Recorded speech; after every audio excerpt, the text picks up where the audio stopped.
So Bad It's Good is sponsored by our friends at Hims. Hair loss isn't just about hair. It's about how you feel when you look in the mirror. Hims helps you take back that confidence with access to simple, personalized care that fits your life. For simple online access to personalized and affordable care for hair loss, ED, weight loss, and more, visit hims.com/sobad. That's hims.com/sobad for your free online visit. hims.com/sobad. Individual results may vary based on studies of topical and oral minoxidil and finasteride. Featured products included compounded drug products which the FDA does not approve or verify for safety, effectiveness, or quality. Prescription required. See website for full details, restrictions, and important safety information.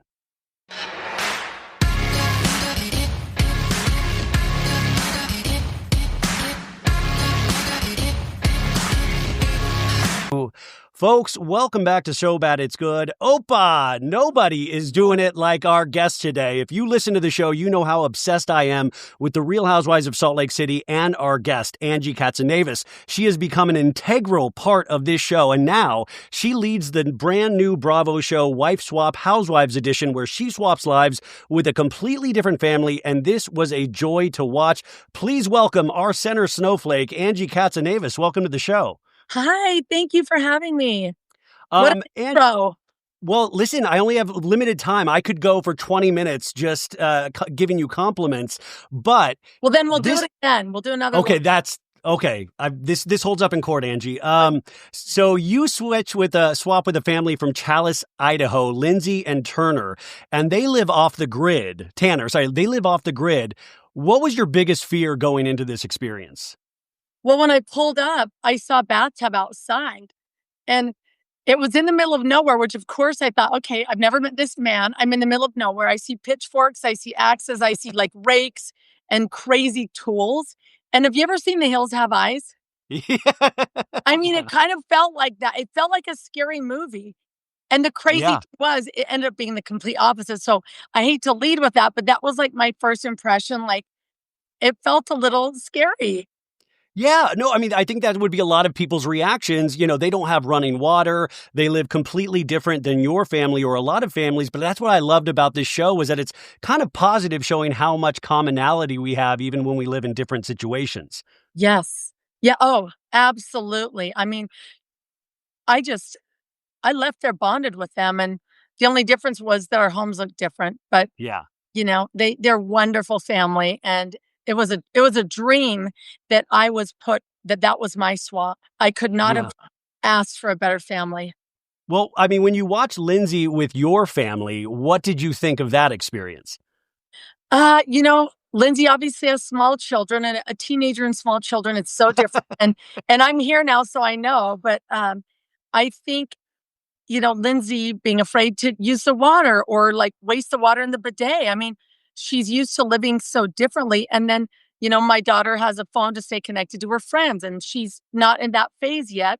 Those children are homeschooled, and Electra is very social and loves to be in touch with her friends. So as you saw in that one scene, and it was in the trailer, so it's no secret, she took Electra's phone. And, you know, it was her last week of 8th grade, last week of school, and there was a lot of texting going on. And that was really hard for Electra. And so Electra loves that I'm very bold and forward and funny. And Lindsay was a little more timid and soft and sweet. So it was just totally different for Electra. And you kind of bonded with Lindsay's younger daughter, actually, and she was kind of obsessed with you, which I think you found kind of nice. I loved it. I mean, there were so many scenes that didn't, you know, make it, which me doing her nails. I gave her a haircut. I washed her hair. I mean, she would put her dress on over her clothes that were covered in mud and come and twirl for me. She'd put them over her clothes. She'd put them over her pajamas. She wanted me to see her in a dress and just say, like, look, Angie, we're the same person. She was darling. I just felt so loved by her. Yeah, no, I saw her all the time.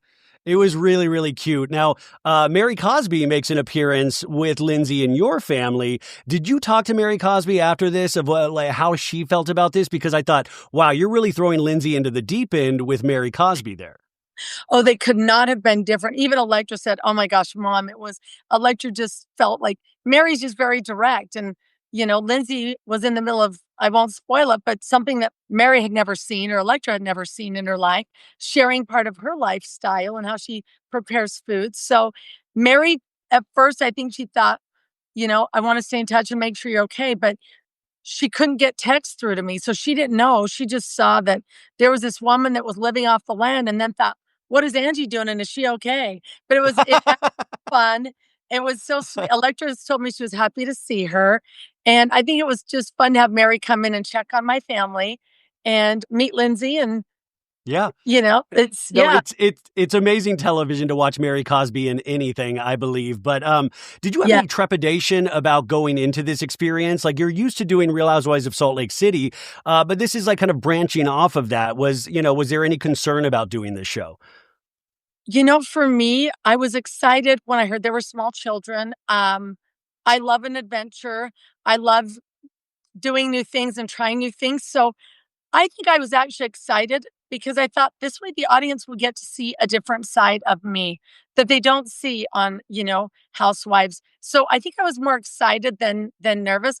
My biggest concern was I wanted children to like me and connect because they were away from their mother for 3 days. And the little one, I just, you worry with small children, but I won them over immediately. So that made me feel at ease. Well, I mean, what's it like to hear your husband and your daughter say that you have no chill, that they don't think you're going to survive this experience?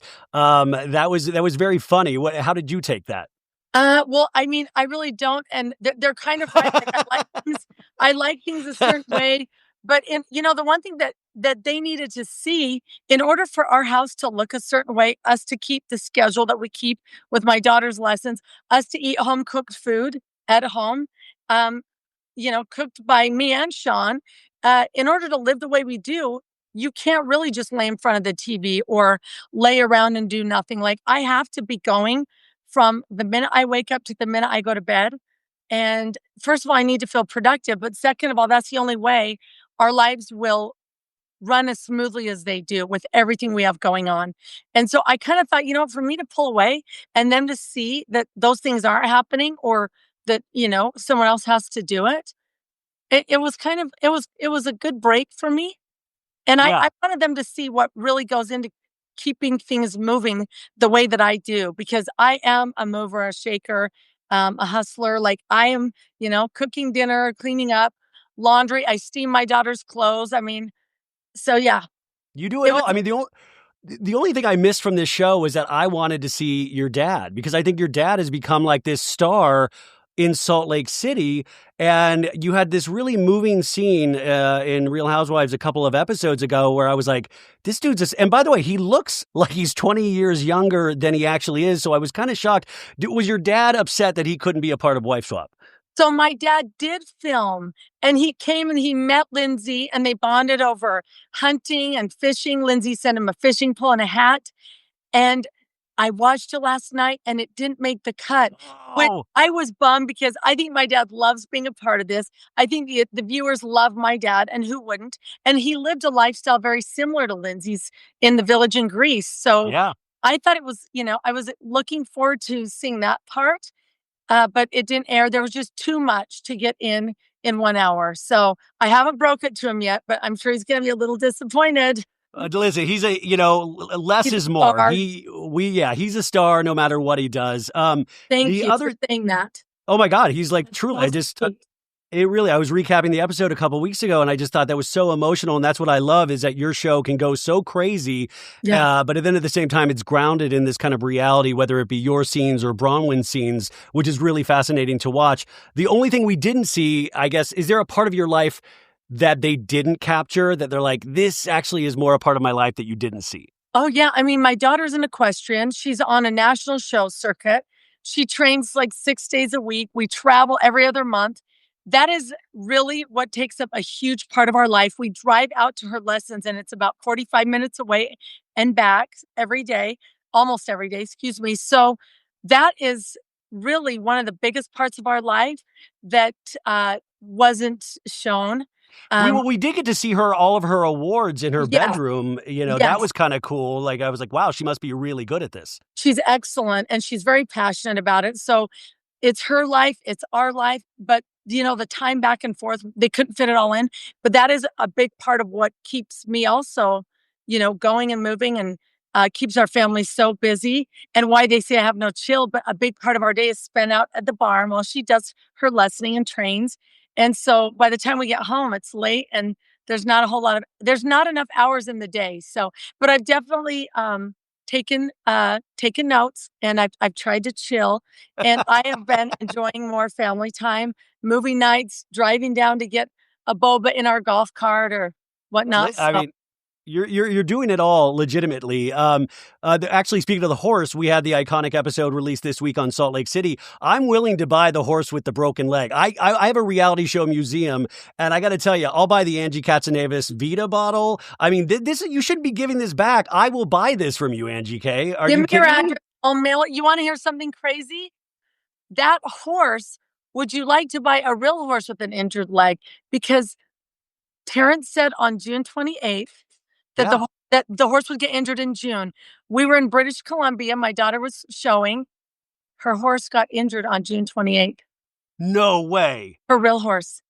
Yeah. So wow. Yeah. Because I just thought, oh my God, this is brilliant that the horse fell and broke the leg, but it was the real horse got injured. Both horses got injured, and Terrence said my daughter wouldn't be able to ride the horse for a few months. Well, guess what? Her horse is still in a rehabilitation for another week today. Wow. Yeah, and she had to ride another horse. Okay, as we start, I mean, that I'm just hopefully the horse will be okay, and Electra will be back of it soon. Full recovery. The toy horse has not made a full recovery, but Electra's horse Glitter is expected to make a full recovery. Okay, amazing. But I'm saying you're sitting on valuable. I know you're right. This stuff needs to be in a museum, Angie K. So the other thing that Lindsay from Wife Swap didn't get to experience is that you've been having some toes-to-toes with Lisa Barlow lately, and I was like scared that I was scared Lisa was going to show up and Lindsay was going to have to get into an argument with her. Are we good with Lisa Barlow in this moment? Are we? Because you guys, I mean, I've never seen anything quite like this, and it really is just amazing, but also scary. I know. I was mortified when I watched it back. Look, I'm not proud of it. I don't know if she is. I haven't really talked to her about it. Here's the deal. When we argue and we talk about facts are facts, but just throwing grenades out like Soup Man and credit cards and other stuff that didn't air, which I'll be bringing that up at reunion. You can't just throw things out there, because her goal is that it gets legs. And I know what it's like when it gets legs, because I came into this shitstorm of rumors and nastiness, and I was triggered because I didn't want to go back there again. I'm like, I am not going to do this again. I'm not going to have you just throwing out random stuff, and then I'm going to have to hear about it for 2 years. So that's where I'm not too thrilled when I watch the episode, and it's hurtful, and I don't like how low I went, but I keep saying it was transformative for me, because it's not her fault that I reacted that way. It's mine, and I take full responsibility.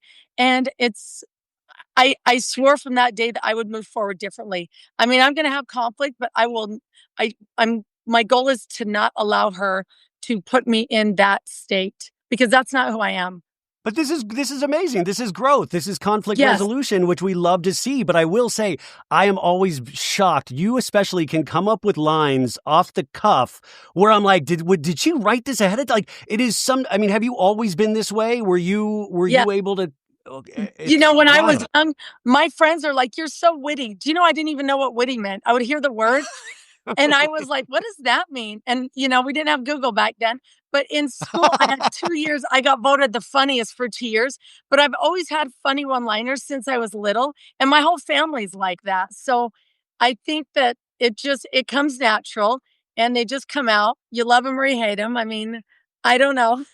You guys legitimately have the best show on reality television right now, hands down, and I think everybody tells you that. Yes. But it's got to be shocking to be in something that's kind of, based in your reality, so you don't know what works and what doesn't. And then we see the episodes, and to me, these are kind of legendary Housewives episodes that you're a part of.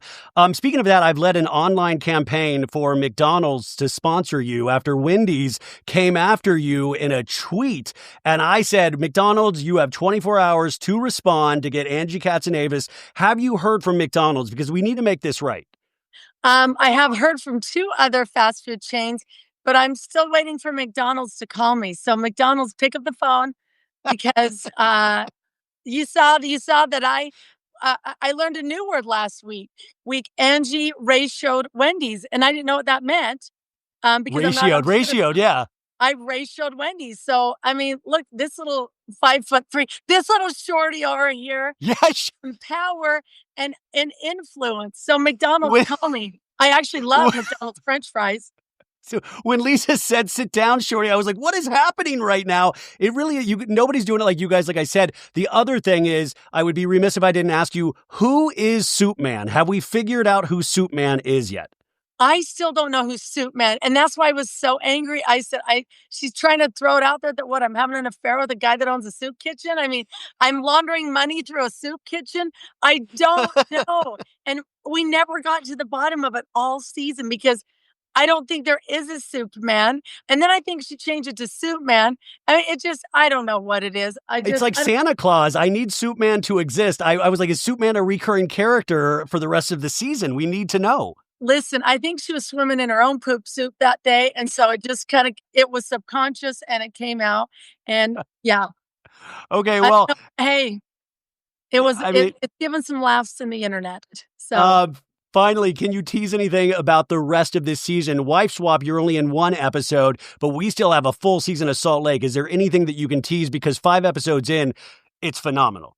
Yes. Well, Wife Swap is a family show. Your kids can watch it. Your grandma can watch it. It's so much fun. Housewives, I can't say the same. No, it's a great season. Just like it's going to continue to be chaotic. Something happens on our collab with Below Deck that I feel like changed the trajectory of where the show was going.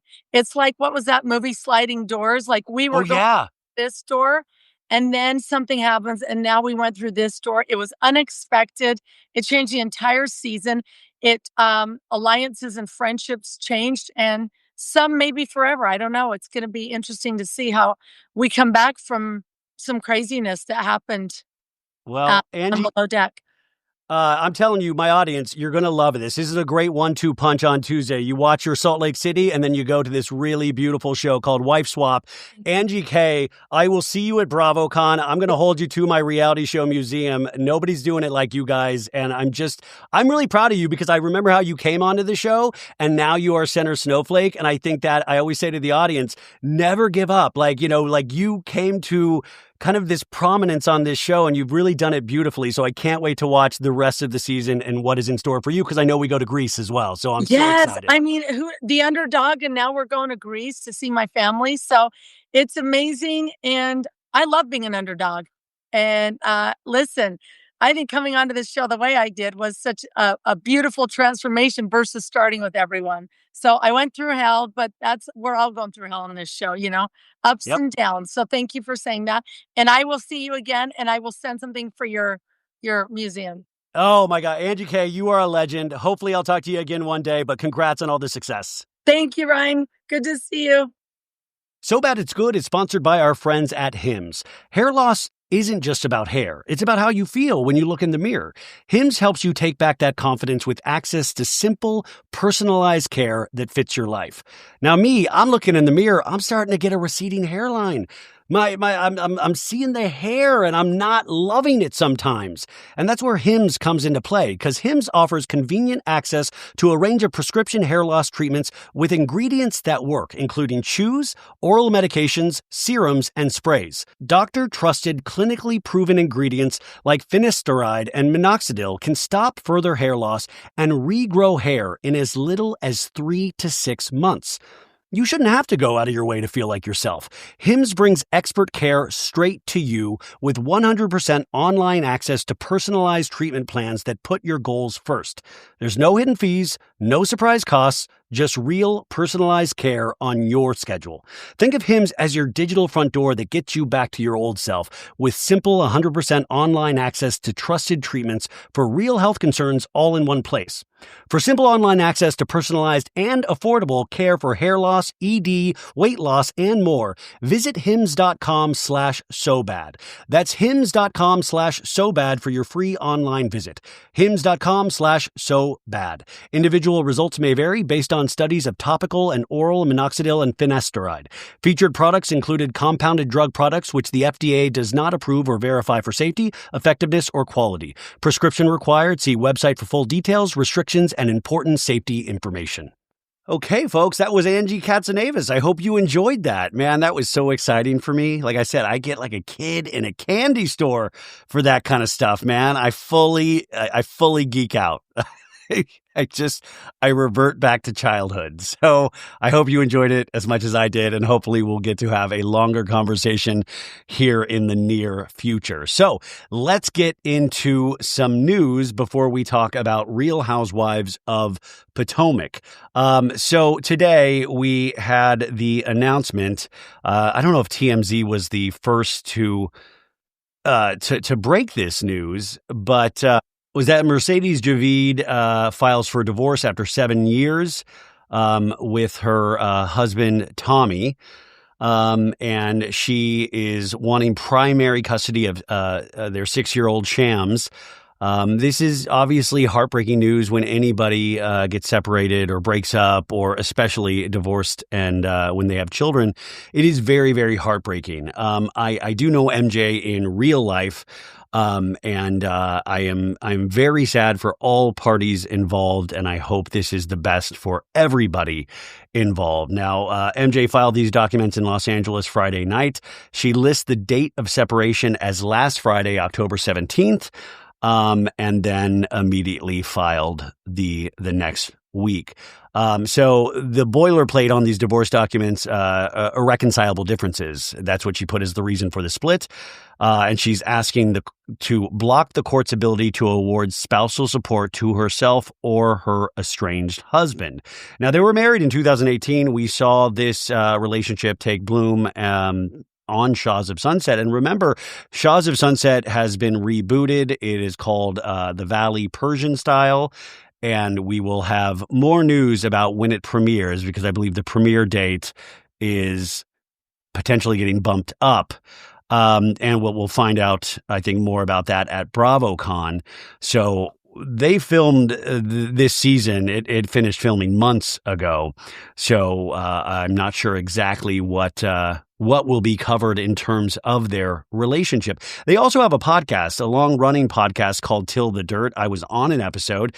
That was the only time I got to meet Tommy. I really enjoyed talking with him, and they had such an interesting dynamic in person. So MJ is asking, like I said, for sole physical and legal custody of their 6-year-old, but is open to a visitation schedule for Tommy. And a hearing in this divorce has been scheduled for December 18th. So I'm sure we will find out more, and just send out good vibes to everybody involved, and hopefully this is the right thing to do for everybody in this situation. And I, listen, since I do know her a little bit, part of me is glad that this part of it is not playing out on Bravo, And I also have to confront something within myself when I say that, because if I did not know them, I would be like, oh my God, where's Andy in a camera? Where's Andy in a camera? And it is that kind of weird thing, is that when you start to get to know some of these people as people, you're like, you don't wish cameras on these people, like it's one of those weird things I have to kind of talk to myself about, where you're like, oh God, when these people all of a sudden become real people instead of characters, these fictional characters on a reality television show playing themselves. So I guess my advice to everybody is just don't ever get to know any of these people in real life. So you can always just say, get Andy in a camera. So I'm sure we'll find out more in weeks and months to come, but that was announced today. Okay, what else is going on in the news? This is really interesting. This is another TMZ article. The headline reads, Diddy, Trump considering commuting sentence this week. Listen, he pardoned George Santos over the weekend. He's just getting warmed up, baby. Did he? Did he? Now, I do want to say, I've talked about this on the show before because there was a Rolling Stone article months ago before Diddy was sentenced. He's sentenced to 4 years, right? And that was actually, he got off pretty good because he was looking at a very lengthy sentence. It was also talked about today. He is appealing that 4-year sentence, but they had laid the groundwork for a presidential pardon months and months ago. Diddy's team had reached out to the Trump team. The article says Donald Trump is considering commuting Diddy's sentence as early as this week, according to a high-ranking White House official. According to our source, the president is vacillating on a commutation. We're told some of the White House staff are urging Trump not to commute the sentence, but our source states the obvious. Trump will do what he wants, and we're told Trump could, I don't know why I'm laughing, this is horrifying, and we're told Trump could set Diddy free as early as this week. Listen, I think all bets are off at this point. This would not surprise me in the least. So prepare yourself. Listen, Diddy and Trump have had a close relationship over these last 3 decades, or as close as you can get when you're rich and celebrities and all of that jazz. It would be wild if he commutes Diddy's sentence and that they turn out to both be on the Epstein list. That would be, now that's a reality show right there. What do you guys think about this? To me, this is a no-brainer of don't do this. Don't do this. I've studied a lot about Diddy over this last, year, and just the first-person accounts from the people that he has done and I'm not even talking about the sex stuff. I'm just talking about, how many things this man has done in such a way that is just so horrifying. He made some good songs that we all, but just truly horrific stuff. And I do believe 4 years, he got really lucky with that. And I think he should serve those 4 years, serve that sentence. And I think this should be a no-brainer for Trump or anybody that would be in office to not commute that sentence. But I wish I could say without a shadow of a doubt this won't happen, but I really do believe this source 50-50. And the thing that's scariest about this, you guys, is that TMZ had an official high-ranking White House official. For as crazy as TMZ is, and they usually will not print something unless they do have a source, right? So that kind of gave me pause of, wow. And George Santos, he's already out there doing but guys, should I get George Santos on the podcast? Should I have him recap a episode of Salt Lake City with me or Potomac or something? He's already done 5 podcasts in the last couple of days since he has been released. So it'll be interesting. It'll be interesting to see what happens. But Trump, if you're listening, don't do it. Not a good thing. Not a good look. But who knows? Now, I've talked about this gentleman a couple of times over this last week, and once again, I want to remind everybody out there to not buy Kevin Federline's book called You Thought You Knew, because every little detail is already being revealed in interviews, so there is no need to buy this book. If you are the publisher of this book, I'm sorry, but I'm going to say do not buy this book. I'm happy to recommend other books that you've put out to the publishing company, but not this one. Now, today's revelation, this is directly from his book. He writes, I was in Miami for work, trying to stay focused on my commitments, and I got a call. It was Britney, Paris Hilton, and Lindsay Lohan on the line, drunk as hell, begging me to come over. I could hear Preston and Jaden, who were their sons, crying in the background. It had to be 3 or 4 in the morning. That call was the final straw. I'd already seen the photos in the tabloids, the ones of her out with them all night, partying at Paris's Malibu place. But hearing my kids crying while she was doing God knows what, that was it. Any deep-seated sliver of hope that I'd held on to, that we might still somehow pull it together for the kids, died right then. First off, don't let it fool you. I'm sorry. A ghostwriter wrote. You think Kevin Federline knows deep-seated sliver of hope? Do you think that went from the pen of Kevin Federline, the man who gave us Papa? What was his single that wasn't a hit? Papa Zow. Remember that? way back in the day? Now, listen, on that face, if you just took him by his word, that's horrifying, right? Like, oh my God, he's with these stars. She's with these stars. He's doing his obligations and hearing his kids cry. That's horrifying, right? But I also want to first off say the book was ghostwritten. I want to secondly say, always be careful of how somebody paints themselves in a situation. I want to remind people this man had no work commitments. He didn't have a job. And so if he was worried about his sons, he had a perfect opportunity to not leave the place, leave the domicile. And so I want everybody to remember that. And I'm not saying that Brittany is without problems. I'm not saying that she does not have mental health issues. I think that is obvious to everybody, including Brittany. But I do want to say I think this is so repugnant and disgusting. And and it always just like, I was out there on work commitments and it just broke my heart. Did it? Did it? Did it, Kev? Did it, K-Fed? I didn't really have a lot of respect for Kevin Federline to begin with, but this just truly disgusts me. I always wish this could be a two-way conversation with you guys because I want to know what you think and you feel. Because I'm sure some of you guys might read that and go, wow, that sounds horrific. Yeah, I mean, it is horrific. But I think they both played a part in that relationship. In positive news, from Love is Blind Season 1, Lauren and Cameron Hamilton, they are still together and going strong, and they just welcomed their baby boy. Their little baby boy made his debut on October 1st, Ezra William Hamilton, and we got our first pictures of them. And I know Maritza and Sandra, I think they were very upset. I think Maritza said, this woman has stolen my perfect life.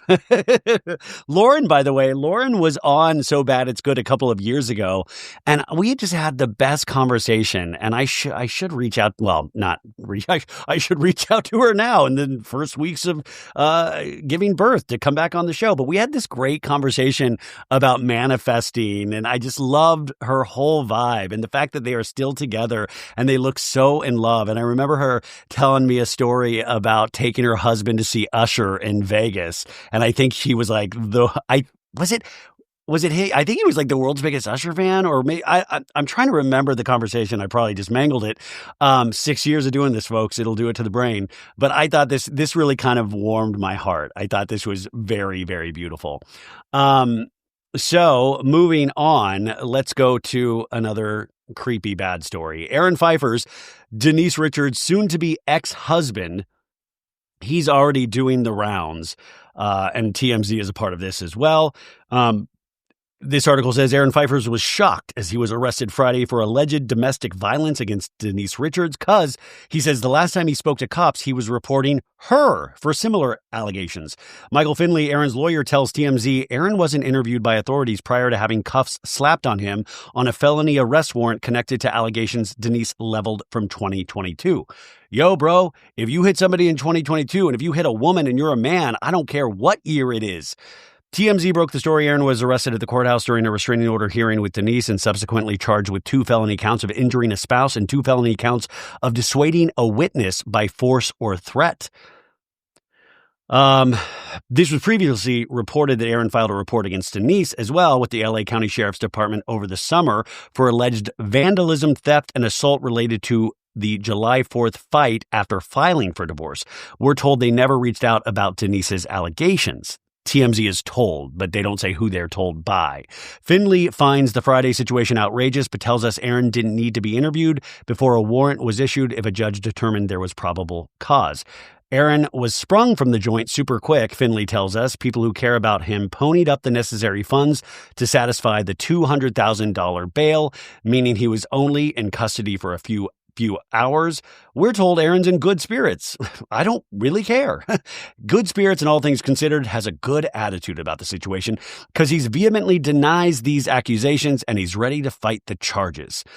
Finley tells TMZ he will remain Aaron's divorce lawyer and help him retain a criminal defense attorney. So yeah, this really scares me actually though, folks. It scares me. Like I said on Monday's show, I think we know how these stories go. They just get worse.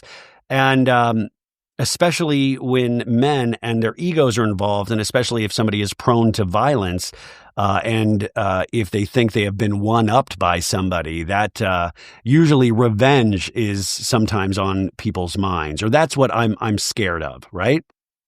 Also in the Blake Lively, Justin Baldoni case, oh God, I hate talking about this. You guys know how I feel about this. Just want it to be over, man. This is a headline. Justin Baldoni's studio honcho calls Blake Lively's accusations manufactured in recorded phone call. This was really interesting. There was a whole audio recording leaked today. Claire Ayub, I don't know if I'm saying her name correctly, wrote and directed a film called Empire Waste, produced by Wayfair. And Wayfair is the company that Baldoni was a part of. They are the ones that produced It Ends With Us. And Steve Sarowitz is the billionaire co-founder of this studio. And she recorded a phone chat with him. And this is from September 20, in a September 2025 declaration, Claire said she'd endured repeated negative interactions and verbal abuse from Baldoni when they worked on Empire Waste, and that's why she recorded the call. In the audio filed by Lively's attorneys, Sarowitz says everything was made up and it was manufactured on purpose to take Justin down, referring to the drama during It Ends With Us. In this leaked conversation, Sarowitz said, he said everything was made up, and it was manufactured to take Justin down. But he also added, Justin never has a bad set in regards to like his work on set on TV and film. But he added, but it was the worst set he's ever been on. Still, Sarowitz tried to downplay all the bad buzz. Now, later in the recording, I think this was like a 40-minute conversation, Sarowitz seems to vent about the ongoing case between Baldoni and Lively, telling Claire, quote, there will be 2 dead bodies when I'm done, minimum. Not dead, but dead to me. That kind of dead. I'm going to spend a lot of money to make sure the studio is protected. In fact, TMZ doesn't report this, but I did hear clips of this where he even said it's going to be like Israel with Hamas. He added that in, he's like, that's the kind of vengeance he was looking for. And this was leaked. I don't know why Claire gave this to Lively and her team, but this is the kind of proof that I'm sure Lively, is not relishing, but is saying like, yeah, this dude was going to spend everything in his power to bury me, right? Yeah. Claire says her experience with Baldoni was bad enough. She'd requested he not be included in any marketing for their film. She says she feared Sarowitz was going to pressure her about Baldoni, hence the recorded call. So I'm sure we will hear more about this, but this was kind of an interesting wrinkle that I'm so curious about, and wondering if there'll be any official comment from Wayfair or Steve Sarowitz about this phone call. Who knows? Okay, this was an interesting news story from Us Weekly. Real Housewives of Atlanta's Kelly Farrell hires co-star Phaedra Parks to represent her in court battle with her ex. That's right, Phaedra Parks. Remember, she's a lawyer as well as a mortician, as well as a reality star. She's been hired to help Kelly Farrell in court. Farrell filed an emergency petition on October 2nd after her husband, Chuvalo Farrell, allegedly interfered with their kids filming Real Housewives of Atlanta. The Bravo star said she was awarded primary physical custody of their 3 minor kids, Chance and twins Chastity and Chelsea. In the final judgment entered into their divorce on September 23rd, 2024. Kelly said she was granted the authority to make decisions related to their kids' education, certain health care, religious upbringing, and extracurricular activities. The reality star described it as having the absolute final decision-making authority over extracurricular activities, which would include filming Real Housewives of Atlanta, you guys. And Chuvala, her ex, has objected, creating confusion and prompting the network to demand judicial clarification before continuing to film the children, the filing read, because they are filming the new season of Atlanta, right? She claims her ex made threats of litigation against the network. Oh, God. Bravo needs to do a show of Bravo exes that threaten litigation, just like Alexia's dude, Todd Neapola, right? Kelly said, as a mother, my children are a significant portion of my storyline. As such, I consented to their participation in the Real Housewives of Atlanta season 17. Kelly claimed Bravo and NBC asked for the court to order that Kelly is allowed to film before they continue. Kelly noted, I believe participating is in my children's best interest. She said the memory would be lost if the cameras were not able to shoot her daughter's dance. The court documents showed Phaedra Parks, who is a licensed attorney, is assisting Kelly with this matter in court. So this is fascinating on so many levels. One, because this will be a storyline because Phaedra is on Real Housewives of Atlanta. So this gives a storyline, and it's very real, but it is a storyline. And to see, remember, Phaedra represented Bobby Brown, if you remember that, pre-Atlanta. God, we got to do a rewatch of Being Bobby Brown. I can't find Being Bobby Brown. Does anybody have a copy they can lend me? Remember Being Bobby Brown? Man, I remember watching that when it first came on going, I shouldn't be watching this. Talking about digging out duty bubbles. Remember Whitney and Bobby having that conversation? Whitney, rest in peace. You are a legend. So this will be very interesting and hopefully it all works out. But men and the legal system. Also, I just had a thought. What about Phaedra representing Mercedes Javid? Because they're buddies from the Traders. I think that would actually, maybe Phaedra just does a law show where she represents just Bravo celebrity. Oh my God, Phaedra represents Dr. Wendy. How about that? I think we have something here. I will sue anybody that steals this idea from me. Bravo, if you're listening and you take this idea, I will see you in court and Phaedra will be representing me. Okay, I talked about this on Monday's episode. The second season of Nobody Wants This on Netflix premieres with lead actor Kristen Bell.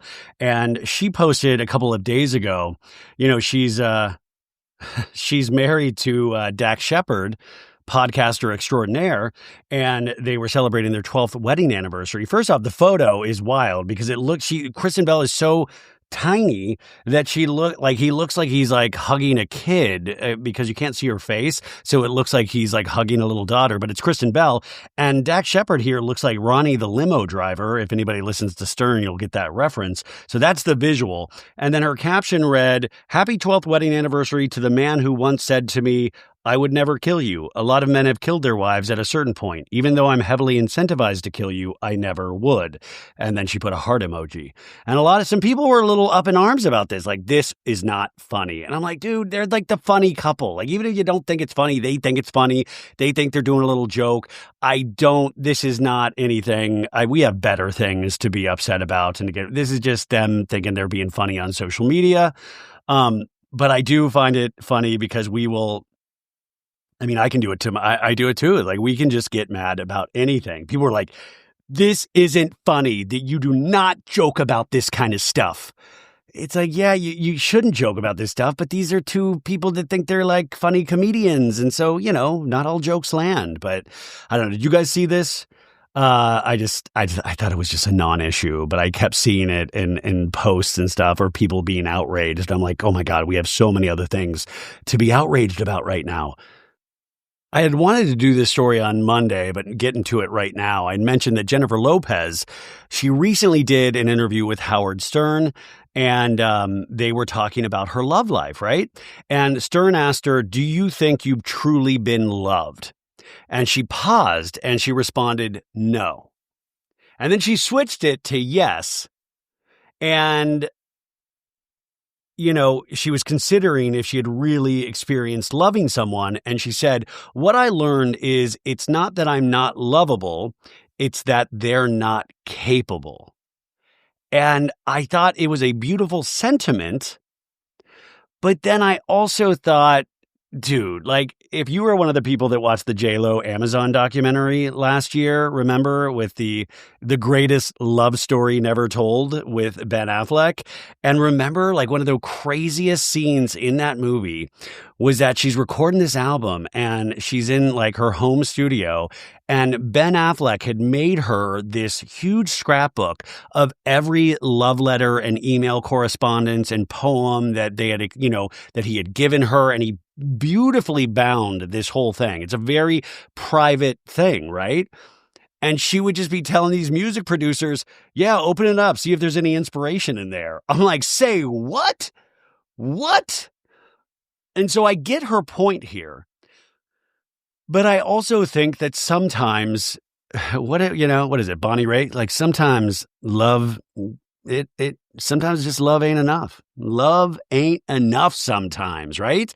Is that I think as you grow older, you realize how many things have to come into play and like your heart and the real world obligations and all of these things. And so I thought this was such an interesting quote, especially when she was like sharing very private materials, not only for documentary cameras, but for just producers that she was just meeting going, hey, you want to write a song about one of these weird poems? And the one producer, remember, called Ben Affleck, hey, Pen Affleck, like Pen Affleck, like writing with a pen, like, hey, it's Pen Affleck. And I thought that was so fucking funny. And then in the CNN article, they broke down all of her boyfriends. First one, Ojani Noah from 1997 to 1998. He recently came out of the woodwork this past week in response to some of her comments saying that J-Lo had cheated on him. And then, of course, we had the relationship with Sean Diddy Combs, right? We also had the relationship when she married her former backup dancer in 2001, Chris Judd, right? And then Mark Anthony, she was with him and they have children together. And then she was with Casper Smart, who was a dancer, actor, choreographer. I totally forgot about this guy. They dated from 2011 to 2016, kind of off and on. And then baseball star Alex Rodriguez. And then Ben Affleck, she was with multiple times. And so I am very curious who Jennifer Lopez will date next. You know, it does seem to have to be somebody in the performance space, whether it be dancer or singer or actor. I mean, none of these people just ever date somebody at like a Kinko's, you know, or sorry, Kinko's doesn't exist, a FedEx. Like nobody does that anymore. It's got to be somebody of like a certain echelon for these mega celebrities to date. So I just thought I understood that interview. I appreciated it and I enjoyed it. But I said sometimes it's like maybe J-Lo isn't taking a little bit of personal responsibility in relationships, you know? Is that I think when you're striving for legend status, which I think Jennifer Lopez is in a lot of ways. I mean, think about how long Jennifer Lopez has been around. You know, think about that. She's lasted. I don't think she really gets the respect that she deserves in terms of her work, but she's lasted this long at such a level. And I think that's that constant inner fire striving for greatness. And I think sometimes you can lose sight of other things like relationships, and relationships have to be watered and tended to all the time. And like, you know, I mean, like it's one of those things. It's like you can have these feelings, but like I said, then like if you have like this desire to be number one at something, that is going to affect a relationship. And especially when you're dating somebody with a certain similar fire or somebody that's on sets for 16 hours a day, it's going to add up to sometimes some really bad things. Okay, folks, let's move to season 10 of Real Housewives of Potomac. I didn't really get to recap the episode last week. I was very caught up in the Dr. Wendy drama, but let's do a small recap of this week's episode. I think it's worth talking about. Plus, we got the Potomac taglines. Now, the third episode of any Housewives franchise is when it starts to be like, okay, we got to dig in here, you guys. Is this season going to be something? Because you come in all like excited on that first episode. You're so like into it. And then the second episode, you're like pretty good. And the third episode is when it starts to kind of like go, okay, do we have something here? I think we do have something here though, right? Now you have the added benefit of watching every one of Dr. Wendy's scenes and seeing what jewelry she's wearing and seeing if there are any clues to any potential criminal activities of things to come. So there's that added benefit. You can just watch for that. But then you have a really interesting cast. Like I think Stacey getting back together with her ex-husband, which by the way, it was proven that she actually did get divorced. They found the paperwork for this divorce. They talked about this on Watch What Happens Live. So it looks like Stacey was potentially telling the truth about that, which is good. But now she's getting back together with her ex-husband, Ti Amo.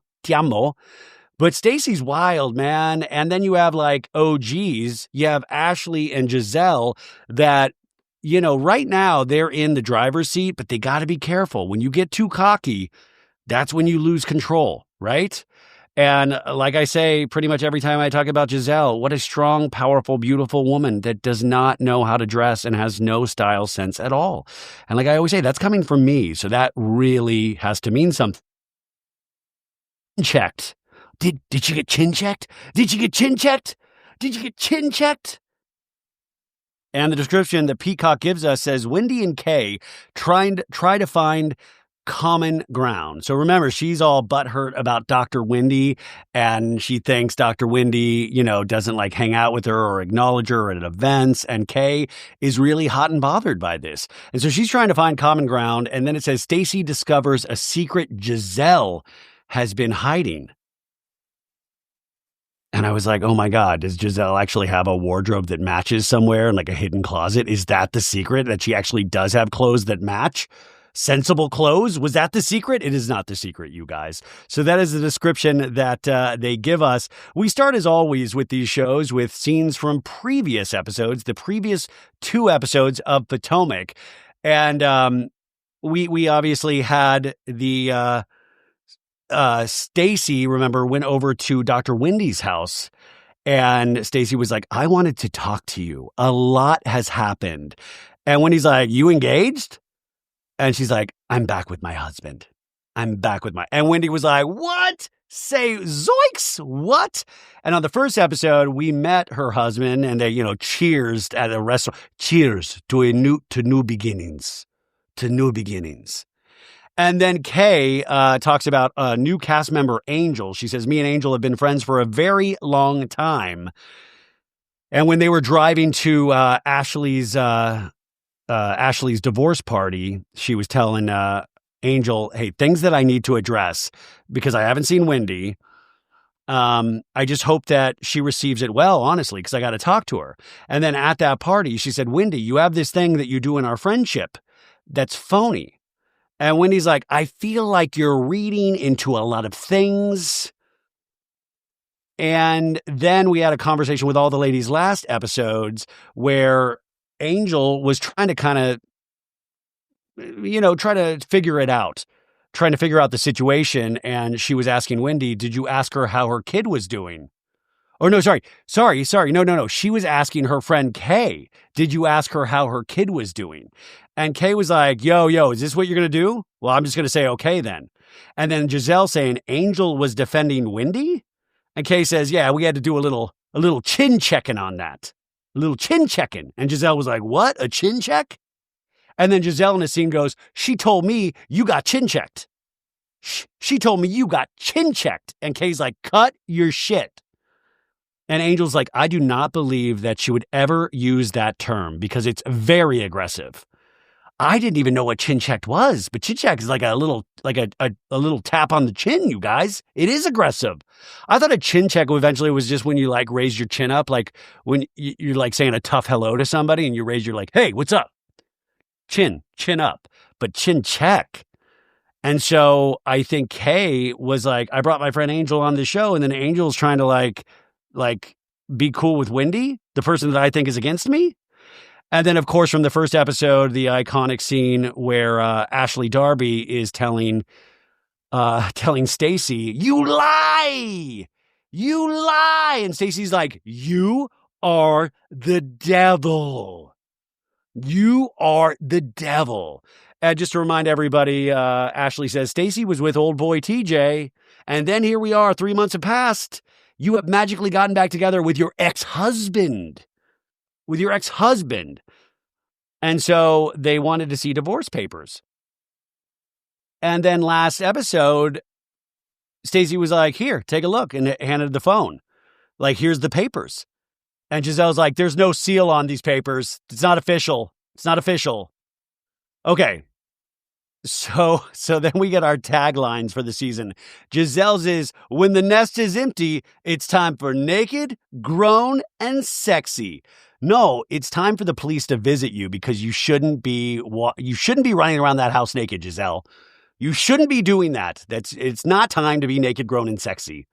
it's your own house. Do whatever you want, but let's not have a tagline. But I love that. I mean, honestly, that's a 10 out of 10 tagline because we can make fun of it. It's time for no, it's time to see a stylist. And then Dr. Wendy's is, I put the high in higher education because Eddie is sitting on a cannabis empire until recently. I mean, it's like, I put the jail in jailbird. So, and then Stacy's is, some people believe the lies, but still I rise, with her iconic line at the reunion, but still I rise. Maya Angelou, but still I rise. So great line from Stacy. And then we have Kay's is, beauty is my business, but getting you together is my specialty. I don't love that one. I'm not a fan of Kay's. I think Kay can do better. We have new British cast member Tia, and hers is, you can only clutch pearls if you have them. And darling, I have loads. I have a pearl necklace. I have a pearl jam. Yes. And then Angel's is, hell hath no fury like an angel scorned. Okay, biblical there. And then Ashley Darby's is, this cherry blossom is ready for her second bloom. Because she just had her second bloom party. I think we could do better with Ashley Darby's as well. Like, Ashley should be like, can you believe I'm still here? Can you believe this? Can you believe it? Okay, so that's our taglines for the Potomac ladies. So we do a little round robin, a couple of the ladies, and we land on Stacy. And Stacy's with her daughter and her daughter's pageant instructor Sasha, and then Stacy's her gay bestie, and teaching her young daughter how to walk the runway. And then they have Stacy, the mom, get up and do it. Of like, yeah, introducing Miss Stacy, and it's like, and strut Stacy. I love it. Yes. And Stacy's like, was that too much? And you could tell the daughter's like, oh my God, I can't believe my mom just did that. Oh God. And so the teacher's like, it's important to be able to visualize what it is that you want to achieve. Like for her mom, she wanted to achieve a spot on Real Housewives of Potomac, and she would do anything to make that happen. Shout out TJ, right? And so they put a sash on her daughter Bella and the crown. And the teacher's like, and now you are a total queen, crown and sash complete. And then Stacy's like, should I FaceTime Papa so we can see the final walkthrough?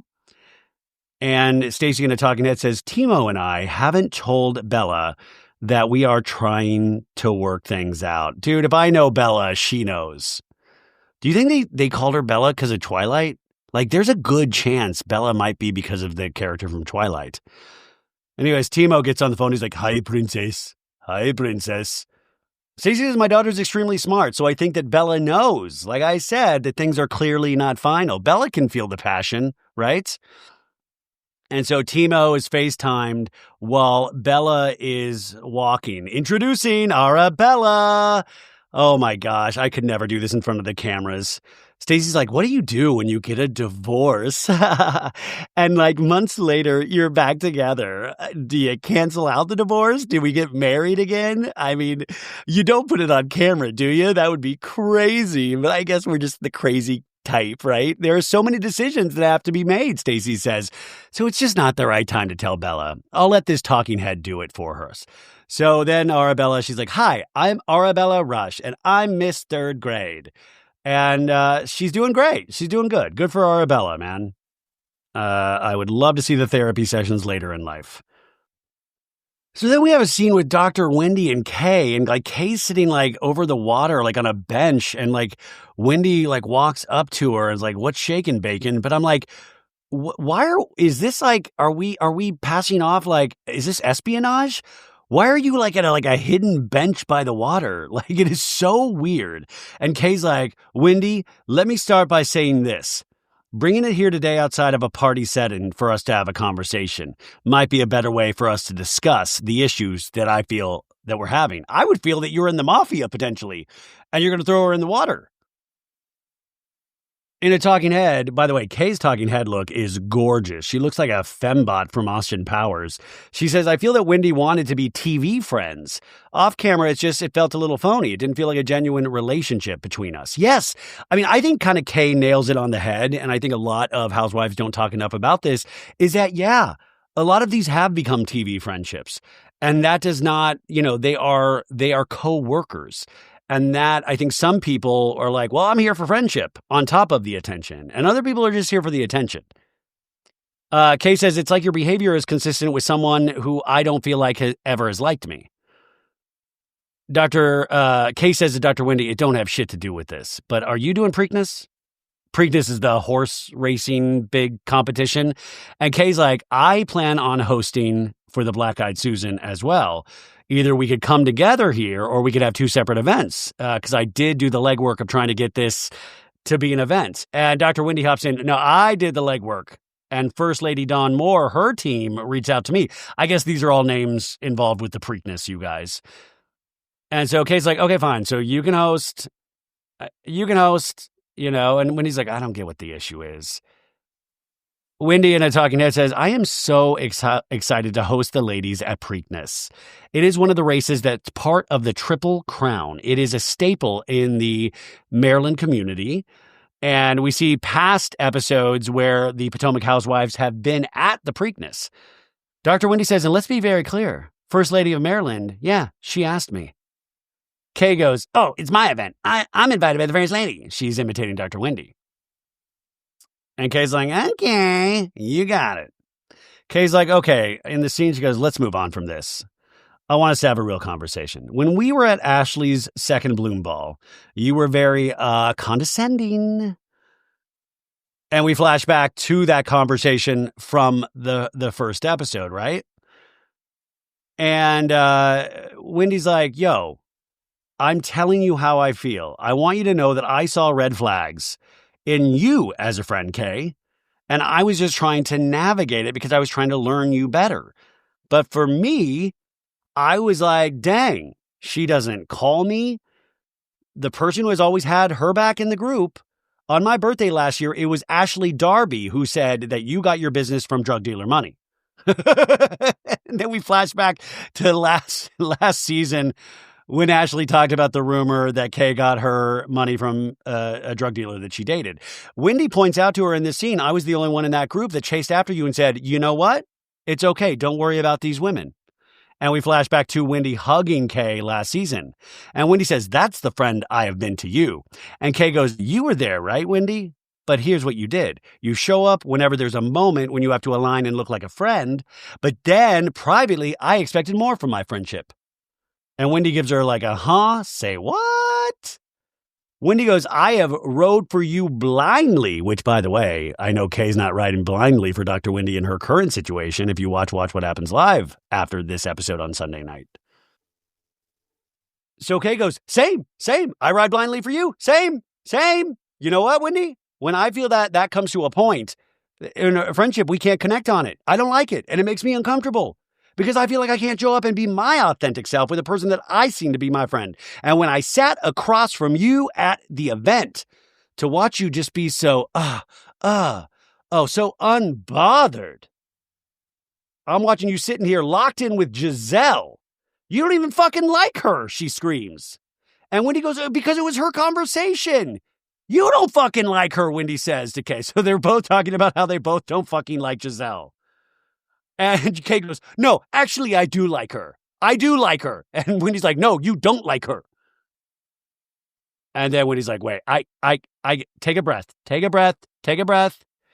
like, I don't need to take a breath, Wendy. Don't tell me to take a breath. I don't need to take a breath. I'm good on breath. I'm calm. Wendy says, when I was talking to Giselle, that was my conversation with Giselle. I no longer know what even the issue is. And Kay goes, here's what you do. The Wendy I talked to on the phone is very excited about me, but it really centers around the show. And Wendy goes, Wendy just starts cracking up. In a talking head, Wendy says, the thing that she's bringing up to me, I don't know what to do with it. It seems like the level of hand-holding that Kay needs in the friendship exceeds where I am as a grown-ass woman. Okay, setting boundaries, right? But Kay is like, stop laughing, Wendy. Stop doing weak stuff like that. And Wendy keeps going,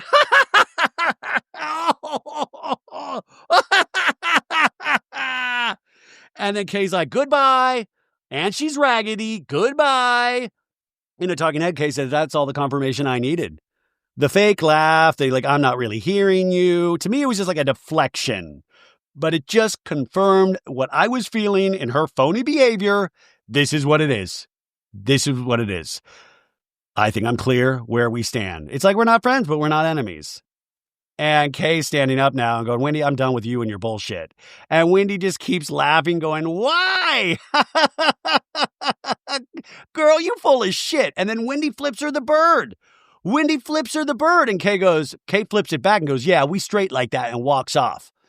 Flips the bird. And then Wendy now is walking with Kay. Like she's laughing about it. It's kind of weirdly good-natured. And like now Wendy has her arm around Kay's waist and Kay's like, get off of me. And Wendy just keeps laughing. Like, what are you doing, Kay? I love the energy of that scene. We're now at a scene over at Angel's house, new cast member Angel, and they have this beautiful conversation about Angel's mom who passed away 10 years ago and how, you know, she knows her mom's there and she gets kind of like, you know, feels her mom in a lot of things, and her dad's in this scene too. And he's like, sometimes I get nudges when I'm doing something bad. Like, I thought he was about to say, sometimes I get nudges saying like, I'm here watching over you. But then he goes, when I'm doing something bad. I'm like, oh, geez. And then she starts telling her family about the scene from last week's episode where they were focused on Angel and Kay's friendship and about the chin checking. And they're like, you got chin checked. And Angel's like, no. And Angel tells her family, goes, I woke up upset because number one, that didn't happen. I didn't get chin checked. But two, I'm really kind of surprised that she would use that type of language. And her husband's like, I mean, chin check is like boom. And he does a fist around the jaw. You know what I mean? That's actually physical. You know, like she checked your chin. And Angel's like, yeah, there needs to be a deeper conversation with Kay about why she even felt like she had to do that. And I have her back no matter what. So it's not a big issue, but it is an issue where I feel disrespected. And her husband's like, yes, ma'am. Yes, ma'am. Yes, ma'am. Oh, chin check. That's a big deal, you guys. So obviously we know this is going to be a storyline. I hope they don't beat this chin check storyline into the ground. You know, I don't want this to be a Lucy apple juice situation. So we now have a scene with Stacey where she's meeting up with Jassy from last season. And they bring up the reunion and talking like Mia Thornton got brought up when they had went to Miami and then how they didn't see Mia. And Stacey says, it was so great to have somebody to be like, can you believe this? Is this not crazy? Because they were both newbies at the time. Stacey tells Jassy, I want to start by apologizing. I don't think that I've been a good friend. And Jassy's like, oh, that's a heavy title to say. And Stacey goes, I pride myself on my friendships.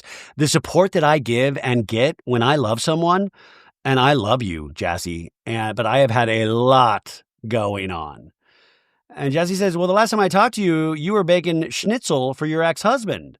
So, you know, what's going on there? And she goes, we're working it out, Jassy.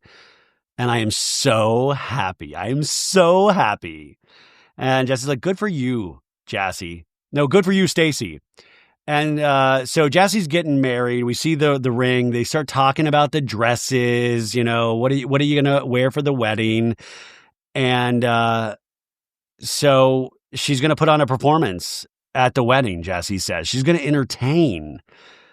And she tells Stacey, actually, I'm going to the Preakness on Friday.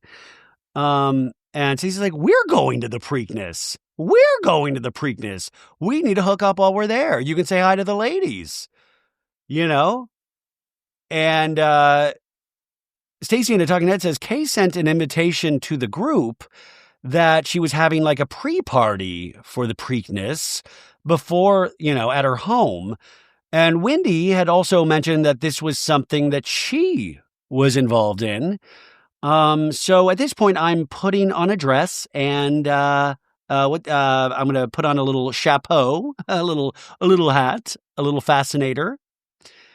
And so then we see them order like, ooh, what's shotgun shrimp? That sounds very aggressive. What about a chin check cutlet? They order the trout. I don't know why. I don't like hearing the orders. I don't care. Like, I don't need to know that Jassy's getting a mixed green salad, you guys. So Stacy's like, wait. I cannot even tell you how hard it has been for me. Every single time I have gotten together with the ladies, it is still a gang up. Ashley and Giselle demanded that I present my divorce papers. And we flash back to that scene of them demanding, right? They were not happy for me about getting back together. And Jassy's like, my grandparents got divorced and were divorced for 6 months, and they continued on with a 60-year plus marriage. Stacy looks scared of like, oh my God, I got to be with Timo for 60 years. And then Stacy goes, didn't Giselle get back together with her husband? And Jassy's like, yeah, that too. Stacy goes, speaking of Giselle, the word on the street, the mean streets of Potomac. And she's pulling up her phone like, check this out. I don't know if you're aware, but Giselle has a new man. And we see a photo of Giselle with the back of like some man. And Jesse's like, how did you pull this tea? This is unlike you, Stacy. Stacy? And Stacy's like, I know people around the neighborhood. I know.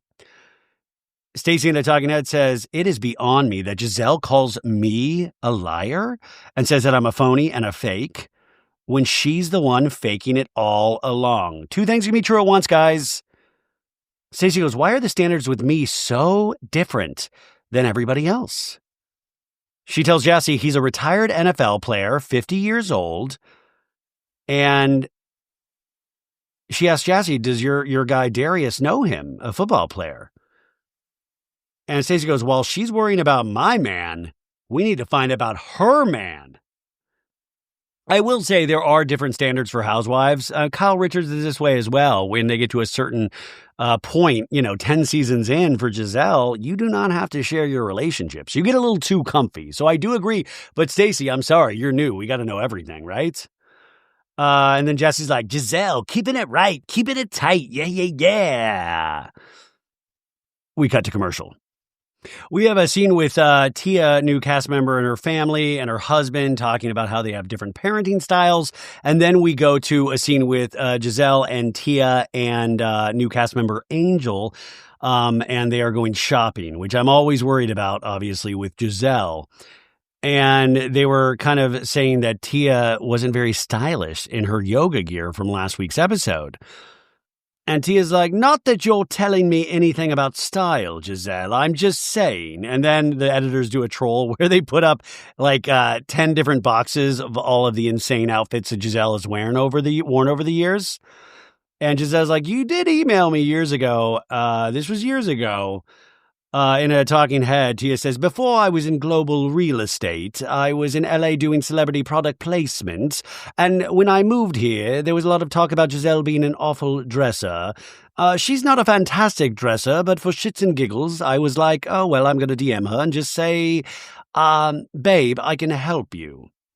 And she tells Angel she never read the DM.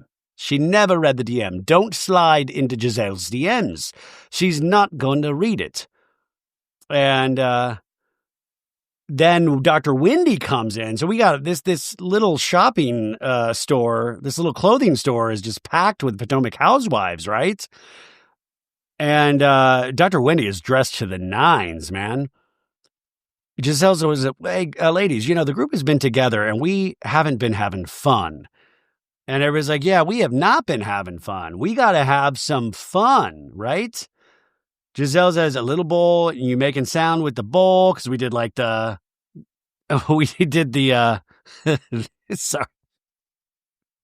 We did the sound bath last week.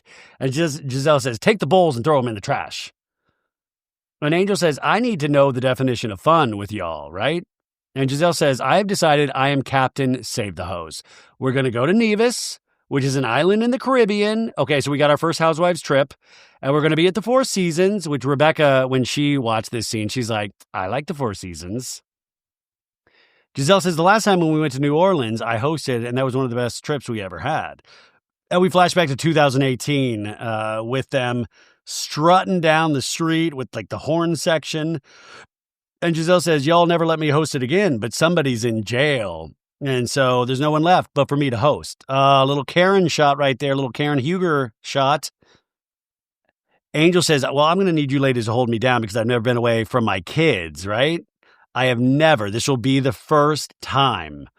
And Dr. Wendy's like, you're going to pump the breast milk and freeze it? She's like, yeah, I'm going to have to pump and dump. I'm going to pump and dump, right? And Giselle's starting to dance in the store, you know, she like tries to drop it, you know, and I'm like, oh God, they're going to shut this clothing store down. And they ask Angel, are you a drinker? Angel says no. And then Giselle goes, didn't you and Dr. Wendy go to college together? And we see pictures of Dr. Wendy and Angel in college, but they didn't party together, remember? They did not. Dr. Wendy says they didn't hang out. And now they're making up for lost time, you guys. And so then Dr. Wendy goes, what am I buying here? And I was like, uh-oh, money. What are you buying here, Dr. Wendy? How much is Dr. Wendy going to spend in this scene? Dr. Wendy's like going through the clothes, and I'm just going, oh my God, where's this money coming from? I'm sorry. That's just what I think a normal person would think in this situation. So Angel asks Dr. Wendy, how did you and Kay's talk go? And Wendy's like, it went okay. Yeah, remember just the scene we did earlier where she was like, ha, ha, ha, ha, ha. Wendy goes, I stated where I was coming from and how I really didn't understand where she was coming from because the example she was giving me didn't equate a betrayal or anything like that. And Giselle comes in, goes, you were saying like, where'd you get your makeup done? Or yeah, like something about your makeup. And, you know, she's like, that didn't sound nice. It didn't sound nice. So, sorry.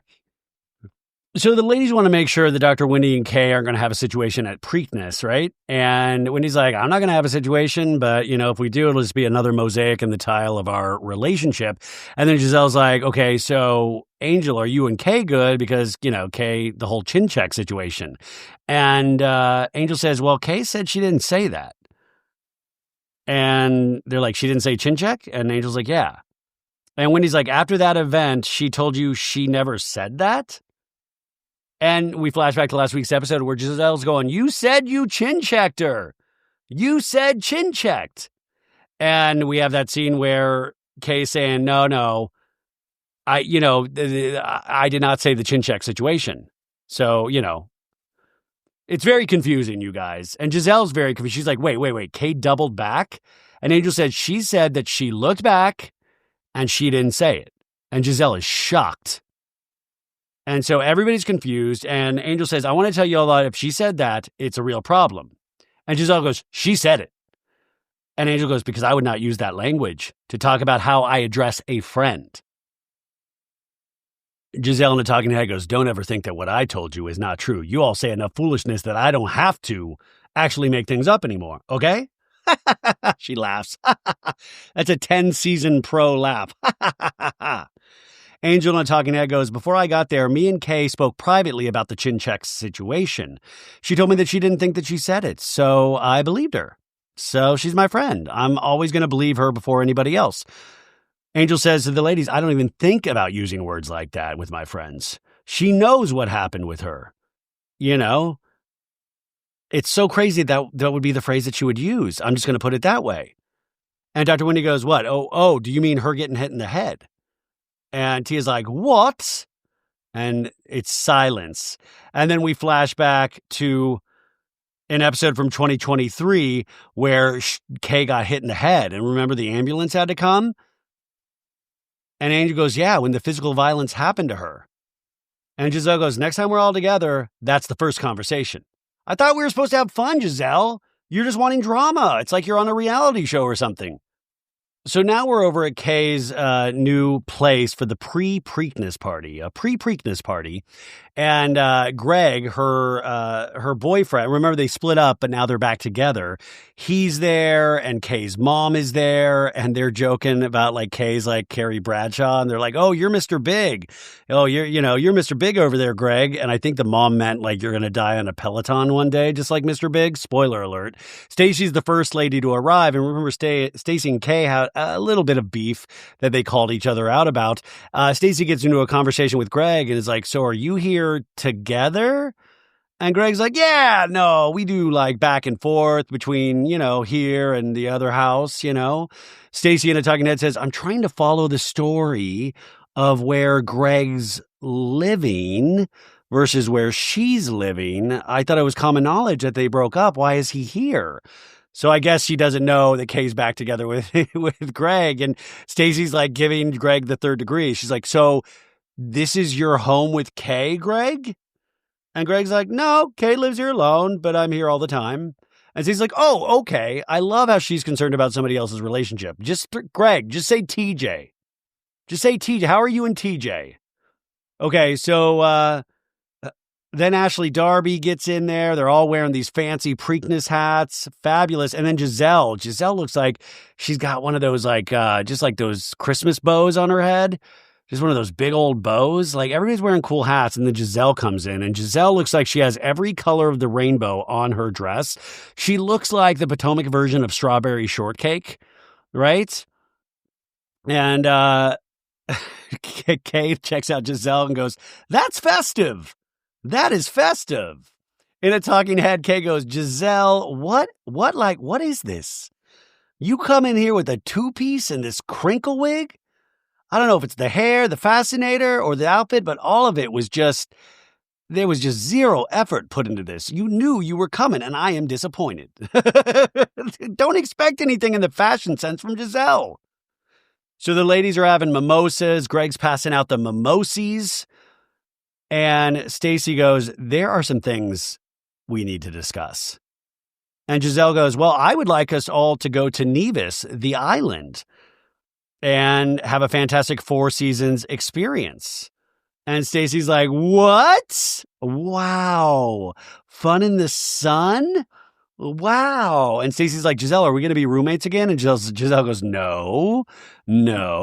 Stacy goes, "I'm so excited and very surprised that I'm invited," she says in a talking head. "Surprised that I'm invited." She laughs. And so they're kind of eating the food, the muffins, and then Tia gets there. We see all the desserts laid out. It's a lovely spread, you guys. Outside, Greg and Kay's mom is talking about how gorgeous Kay looks today. And Greg's like, "Looking good is never the problem, And the mom's like, "That's why you love her, right, Greg?" And Greg's like, "Yeah, yep. And she goes, "That's not the only reason." So Kay goes, "This is so great that all you guys are over. Honestly, I never sit on my furniture. They're all sitting around the table, right?" And then Dr. Wendy rolls in looking amazing, looking like $450,000, if you know what I mean. And Wendy's like, "Yo, it's time for Hoes and Horses. Hoes and Horses. Woo!" And even Dr. Wendy has like these fancy binoculars, and they look like $450,000 fancy, Dr. Wendy in a talking head goes, "I'm fine to attend the brunch. I love a good nosh before the main event. My event." So Wendy's going around hugging everybody, air kisses, the whole deal. And then Angel gets there. Angel looks beautiful. Her fascinator hat looks amazing. I didn't know they called these hats fascinators. What an interesting. I got to see the etymology of that. Everybody's getting used to the double kisses, the new cast members. Now, okay, I will say Angel does have a lot of cleavage showing, and Giselle in a talking head goes, "I don't know what's going on with Angel's titties." Like, no, and then she tells the people filming, no, take that down. Never mind. No. Everybody look great. Everybody look great. Titties look great. No, everybody look good. Good.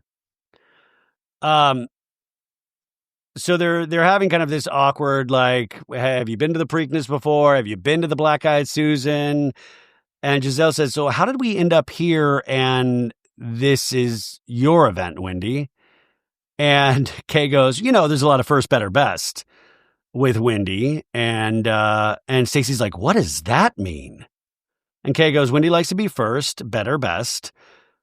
And end of the day, we're going to have a great time. And Wendy says, I think it's awkward that there's a constant desire to have an issue with me, Kay. And everybody's like, oh, it's game time, baby. We got to fight. Wendy says, as you can see, there wasn't a problem. And Stacey goes, Kay, how is she competitive in this moment? And Wendy goes, Stacey, you are so amazing. And Kay goes, no, in this moment, and this is the pregame. And Wendy says, you have these pre-rehearsed lines that you want to say, Kay, and it seems so odd. It seems so odd. And Kay's like, your whole professor attitude. And Wendy goes, you're speaking to my profession. Seems like it bothers you, Kay, because you're insecure about yours. And Kay goes, let's bring it back. Let's bring it back. It's supposed to be a good time. Greg's in the other room just shaking his head. Tia goes, Kiana's mom is definitely making her presence known. She was kind of like a gentle yet fierce energy. If this goes left, I will go along with it.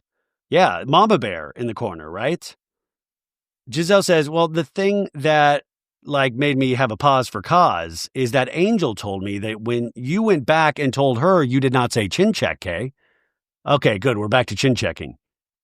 And Giselle goes, that means that I'm a liar, and I am not a liar, Kay.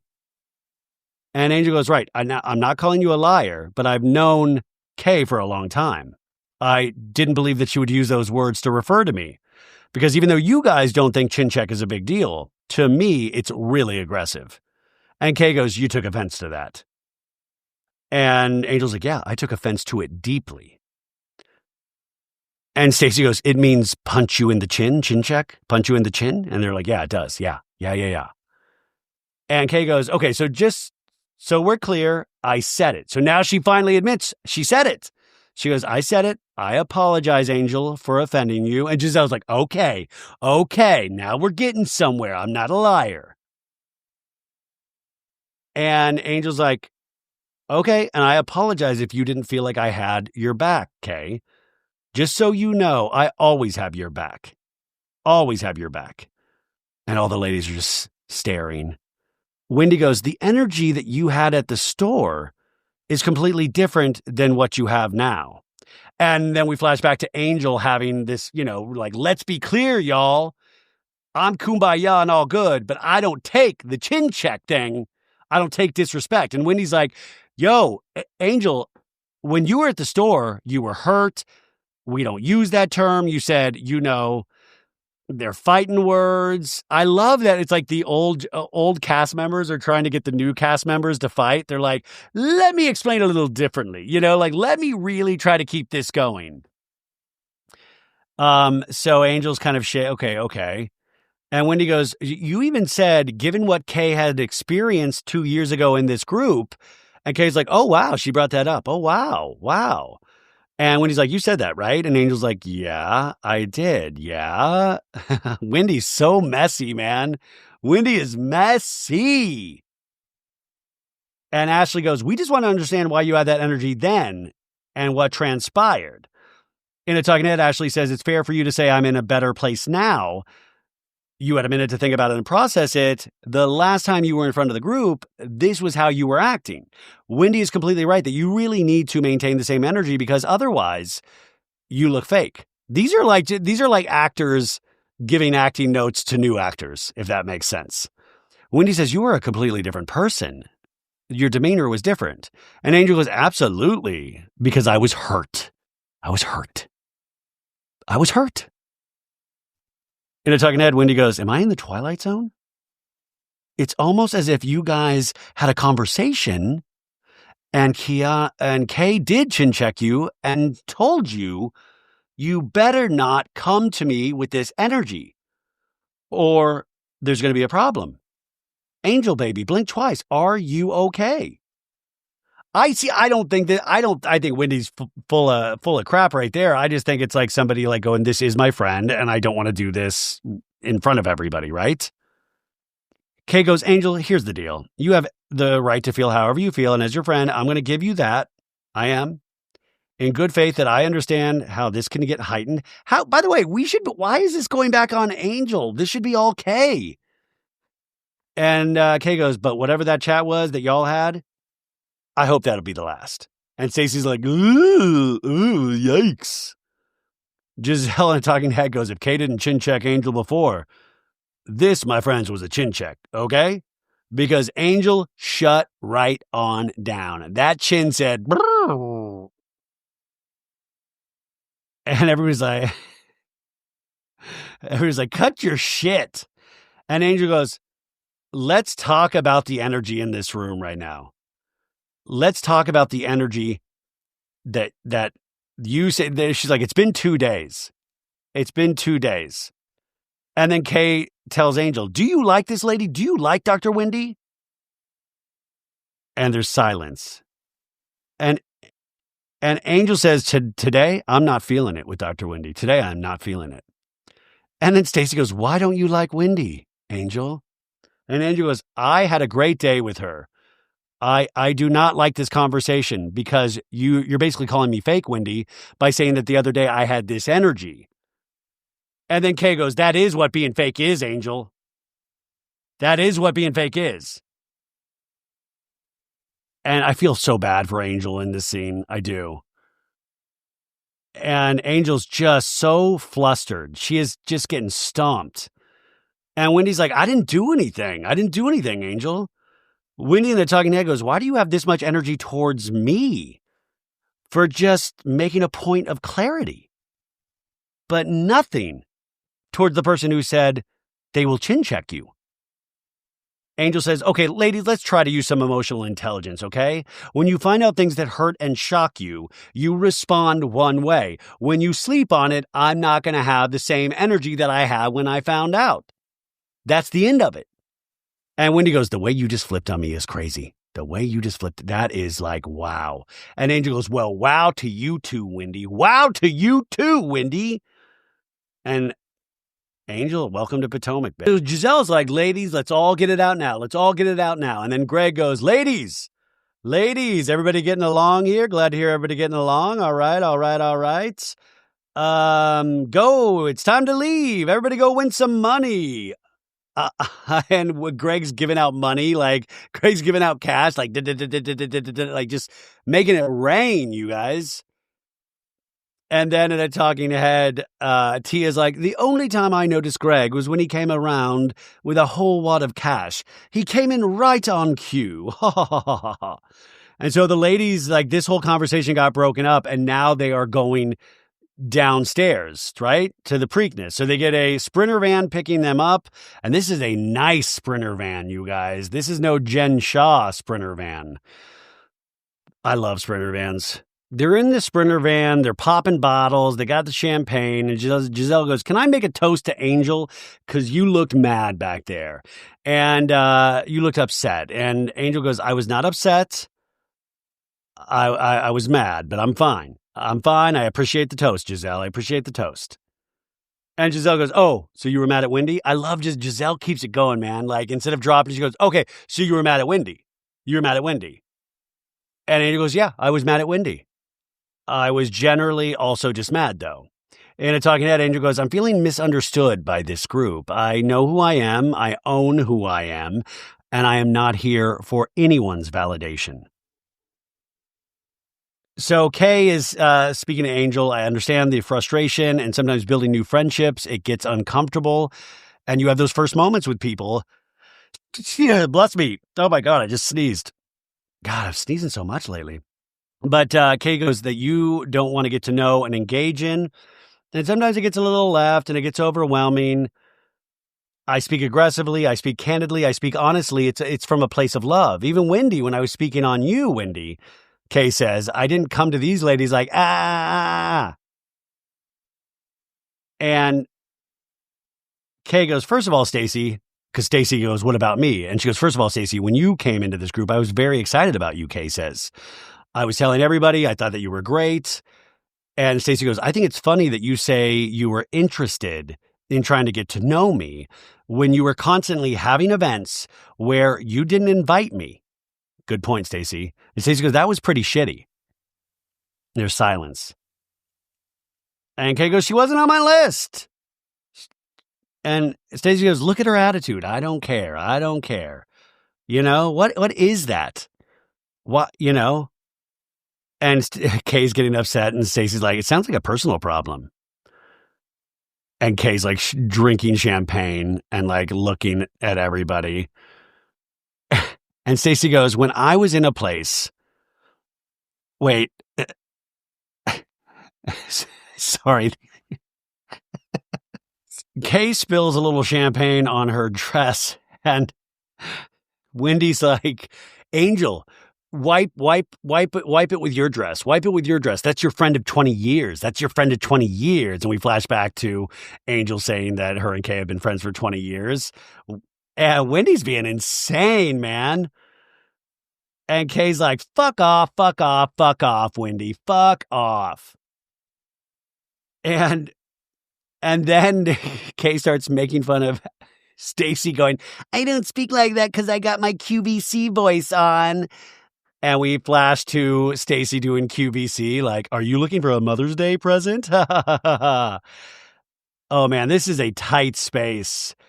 And then somebody says, like, Stacey's a hoe. And Stacey's like, I'm a hoe. I'm a hoe. And Angel's like, that's a colloquialism. That's a colloquialism. And then Stacey goes, I don't want to get chin checked. I'm sure you're the person to show me. And Ashley's like, okay, let's not do this. It's a very traumatic thing, and I hate that. In a talking head, Ashley says Stacey is taking it way too far to bring up something like that was so traumatizing and difficult. Honestly, makes me want to chin check Stacey. And she goes, keeping it buck with you. Ashley's going to always keep it buck with you guys. Come on. And so I love that Stacey's like fighting, man. Stacey's crazy, but she's very entertaining. So we got some stuff to work with here, folks. Next time on The Real Housewives of Potomac, we're at the Preakness. We see the horses racing. We see the after party. And I think it's Jassy goes up to Kay and says, I know you're going through a lot with Greg. And she talks about, and Kay fires back about the man that Jassy's marrying. And then we're on a plane going to Nevis. And they are at the Four Seasons on the water. And Stacey doesn't have a monogrammed robe. And all the other ladies do, you guys. And then Ashley at dinner saying, a homegirl told me that you reached out to her to try to get close to somebody. Oh, Stacey. Oh, I think this is the thing with Chris Samuels, her ex. I think that's when it's going to get brought up next week to Stacey. So this was a fun episode. I know it was a little bit of a confusing recap, but it's so, when they argue over each other, it is so hard to try to catch what every lady is saying, which usually is the sign of a really good show. Anyways, fantastic episode today. I hope you enjoyed it. A little bit of everything. And come back on Wednesday. We have a spooktacular. We're doing a horror episode. So come back for that if you're a fan of horror films or just a fan of films in general. Love you guys. Bye.